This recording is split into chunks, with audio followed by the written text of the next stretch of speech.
Good evening and welcome to Newsbite. I'm Donna Crowie and making the headlines this week. Work has begun on St Helena's new hotel. We found out about New Horizons boot camp. RMS arrives back to the island and Damien O'Bey has your latest sports roundup. Work has begun converting 1, 2 and 3 Main Street into a hotel. Local contractors Embledale will be undertaking the first phase of the work, which will be to strip out the interior and the demolition of a wall and a garage. Invited guests attended the ceremony, which Graham Vest and Susan O'Bey gave short speeches and dug the first hole to mark the start of the project. We have stated between the St Helena Hotel Development Company and Mantis as the developers and eventually operators of the hotel that it's been our intention to use as much on-island resource as we possibly can in the form of equipment, materials, and very significantly the formidable range of skills that you have on the island. And today marks the very, very first time or stage of that process beyond the planning. Shall we do the sod turning? Come, Chris, you help me. Colin, you help Susan. Well, let's dig a hole. This is the big moment, guys. You must look like you know what you're doing. New Horizons have been running a boot camp for some time now. But how did it start? And what is involved? We found out from youth leader Nick Stevens. Andrew Lawrence set up this site called Getfit St Helena, and he was very interested in starting like a boot camp. And it was like days before he left when he was here on holiday in 2014. He did like 3 sessions, and we started off with probably 5 to 8 people coming to those initial sessions, and we've been keeping it going for just over 2 years now, and it has become like really popular. So. Yeah. What's like probably the record number of people you've had participating? I'll say I think 44 was the most that we ever had. Yeah. At any one time.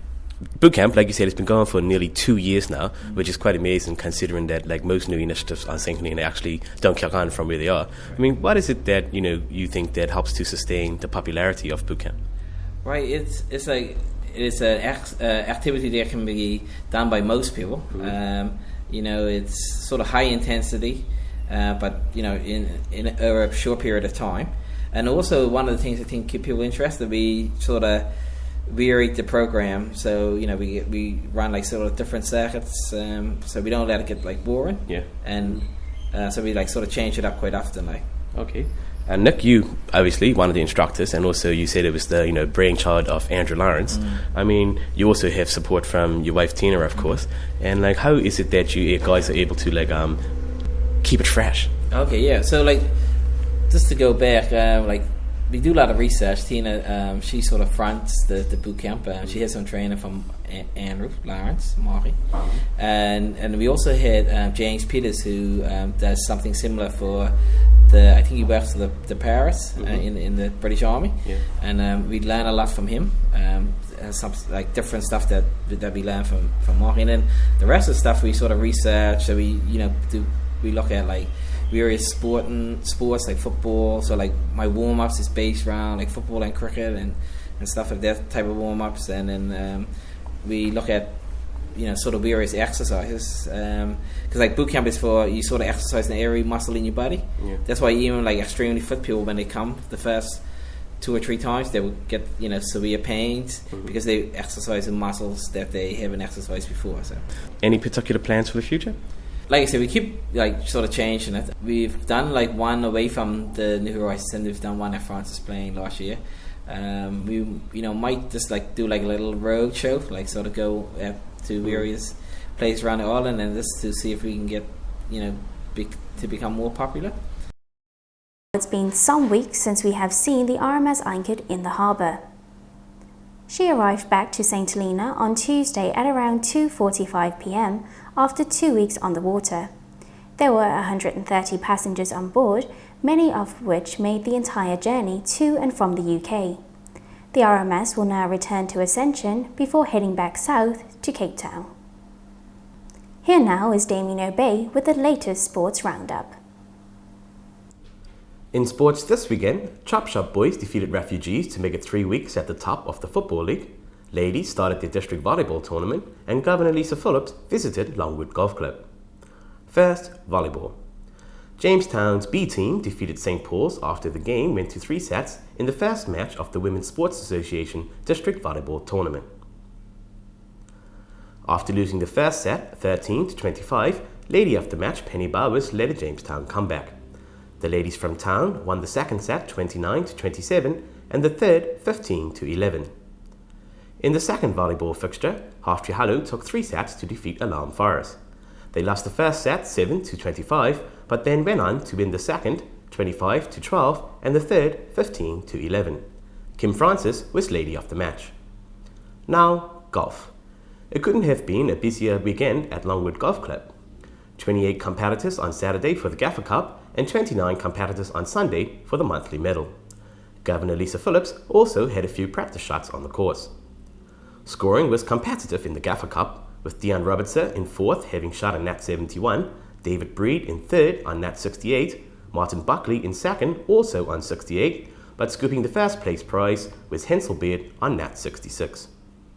In the ladies' competition, runner-up Joan Thomas continued her fine form with some very impressive play and shot a nat 72.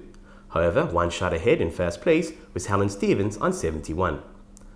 On Sunday, Governor Lisa Phillips attended the prize-giving ceremony for the Basil Reid Monthly Medal. She presented prizes to Arthur Francis, who finished 3rd on 68, runner-up Stuart Moores, who shot 64, and the winner, Gavin Crowie, who also shot 64. Finally, football. Chop Shop boys defeated Refugees 5-0 in the first match of the weekend. Man of the match Clayton Leo led a spirited first-half performance for Refugees. They conceded just a single goal, and Alonso Henry striked from 18 yards. Chop Shop boys created a host of chances but were wasteful in front of goal. In the second half, Refugees succumbed to the relentless pressure and began to lick goals. Chris Owen scored a brace, Julian Henry nutted 1 home, and Kevin Hudson also got onto the score sheet. Rovers edged a closely fought matchup against Bellboys in the second match on Saturday. The match went goalless up until the 80th minute when reigning young player of the season Ronan Legg converted a penalty for Rovers. Man of the match James Bridgewater was a constant threat throughout, but he was equally matched by Bellboys young left back Callum Alec, who picked up his 4th Young Player of the Match award this year. On Sunday, man of the match Travoy Stevens bagged a hat-trick as Axis were 10-0 winners over Crusaders. Axis hotshot Scott Henry was also in fine form. He bagged 4 goals and picked up the Young Player of the Match award.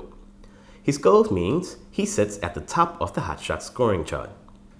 Crusaders did not help their cause and conceded 2 own goals. Paul Anwell completed the scoring for Axis. Wolves continued their good run of form and smashed 6 unanswered goals past Fuji's. The match also saw the second red card of the season issued to Adam Grocock for violent conduct. Tulani Kanyeli netted 2 goals, youngsters Cody Thomas and Jordan Johnson added a goal each, and centre-half Toppy completed the scoring. The final match of the weekend saw Hearts defeat Hotshots 4-1. Jason George found the net twice, Rico Williams scored for the second consecutive week, and Eugene Bennett was also on target. Scott Crowie scored a consolation goal for Hotshots.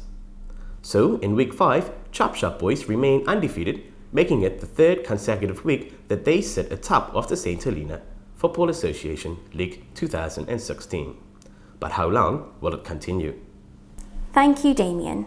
Well, that brings us to the end of this week's Newsbite. Tune in again next week for more top stories. I'm Donna Crowie, and thank you for watching.